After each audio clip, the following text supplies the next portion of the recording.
Ko'pchilik yangi boshlaganlarda mato hisoblash muammo bo'ladi. Hozir men sizlarga shu muammoga yechim topib beraman. Ungacha sizlar shu videoga like bosinglar. Mato hisoblash uchun birinchi o'rinda obyektni ko'rish kerak. Masalan, obyektimizda bo'yi 3 metr, eni 2 metr. Bu obyektimizga mato hisoblanayotganda birinchi o'rinda fasonga e'tibor qaratamiz. Klassik fasonga ko'proq mato ketadi, high-tech fasonga kamroq mato ketadi. Kelinglar, birinchi o'rinda tuldan hisobni boshlaymiz.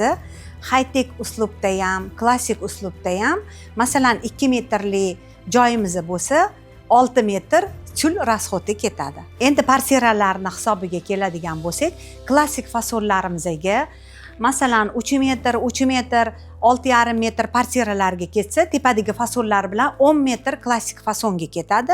High-tech fasonlarimizga tepalarda fasonlari bo'lmaganligi uchun faqat parsiralarni hisobi olinadi. Shunda 3,20 demak 6,5 metr high-tech fason uchun matoyimiz olinadi. Sizlarda parda hisoblashida qanaqa muammolaringiz bor?